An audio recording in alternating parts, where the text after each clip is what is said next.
you get the call. Like, what happened? You get a phone call one day from Bunim Murray saying they're going with New Orleans as the next homecoming season. Like, what was that phone call like?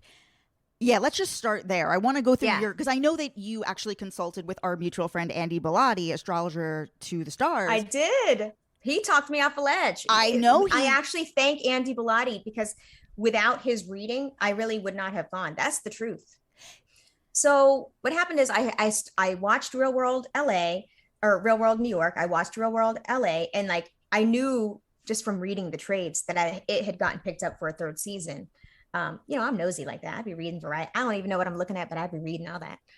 So I knew they were going to have to do another season. Did I think they were going to jump all the way to 9? No. But I also felt like I know enough about what it is to be a real world person. And I know enough about every person's kind of weird relationship with their existence on that show that there was no way they were going to get 7 people to agree, because the whole premise the entire time that we went through this process, they said all 7 have to go or else we're not doing the show. So they called us to see our availability, but they said that we were in the running with Boston, Hawaii, Seattle, something like that. But they were really vague, very Bunim Murray MTV. So, it was a little bit of information trickled here and there. And I don't talk to other real worlders like that. So I couldn't call, like Cyrus and be like, what'd they say to you? I don't know these people like that. So I was just sitting here like, I mean, if they call, they call, but I don't think I want to do that because I very much value my privacy. And also I am not camera ready. They ended up calling us. This process took about a year. They ended up calling us in, I want to say July, August. And we're like, congratulations. New Orleans is the new homecoming. And I was like, oh, really? Who said no? Because I just couldn't understand why they would go to us. And they were like, oh, no, we really want you. And I was like, okay, but you really wanted someone else who like, don't play with me. And they're like, no, it's really going to be you. And I was like, And then we started getting through that contract phase. And I was just like, you know what? And it was just deja vu. It was like, oh, I remember this contract. Wait, there's no way it was the $5,000 again. Now, no. I'm praying you got the Snooki money this for time. Sure.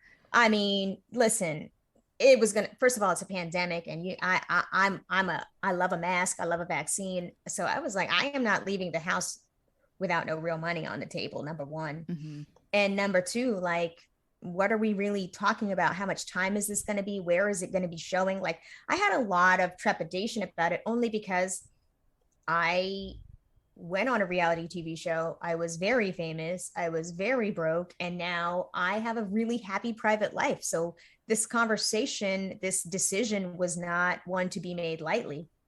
But I also, was curious. I also was in a space where I said, and this is where Andy comes in, I didn't want to go. I didn't want to do it. And every now and again, I would hear rumblings that, well, such and such just signed on, such and such just signed on. And it was getting close to the deadline. And I was like, and like, even though I was not connected to these people in the past 20 years, you also have a weird loyalty to them. So it's kind of like, well, if they want to do it and they're going to do it, who am I to like take this opportunity away from them? Because you don't want to be the person in the cast that ruins it for everybody. Especially if you guys haven't spoken. And I don't know where people are financially or whether or not they need it. I wanted to stay home. I really did. But then it started to be kind of like, I have a responsibility to kind of honor what real world means to the viewing audience. It's and it was hard for me to wrap my brain around that. It was like, Melissa, yes, you have done a lot of therapy. You've done a lot of work to not be Melissa from the real world. It's been 20 years. Nobody's tripping off that. You're fine. You're going to be fine. But you also belong to the world as Melissa from the real world. And that's not necessarily a bad thing. People love the show. They love the franchise. They loved MTV at that time. If you're going to go, you need to get your head on right. You need to be present, and you need to take this as an opportunity and as a blessing instead of, as an obstacle to, I didn't want to go in with hesitation and like remorse. I wanted to go in and be like, you know what, let's have fun. If I'm going to do it, I'm going to do it fully, and I'm going to have fun. I'm going to be my most authentic self, and I'm going to hope to God that they have nuanced storytelling. That's all. So what did Andy, so you call up Andy and like, what did he say to you? Like Andy pulled my chart up. You know how he does. Of course. He said, hold on. He got to clicking and clacking. And he pulled my chart up and he said, Melissa, there's a lot going on here.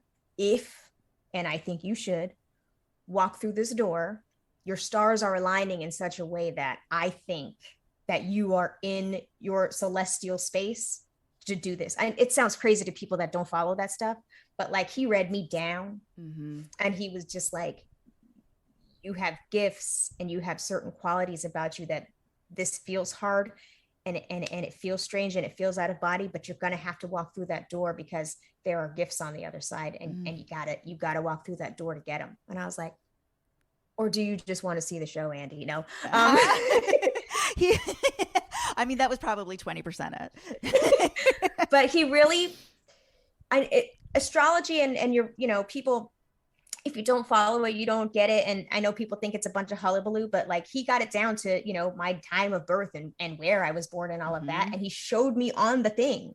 And I saw it with my own two eyes that it was going to be a good thing for me and that I was going to be safe and that I would come out of this as a fuller and more whole person. And I would have, for me, that felt like, okay, this will be me closing the gap and fully healing from that experience. Not that it was so bad that I needed healing, but you know what I mean? Like it was a big time in my life that had to be processed. So I said, you know what? Fuck it, let's do it live. And I went. I love it.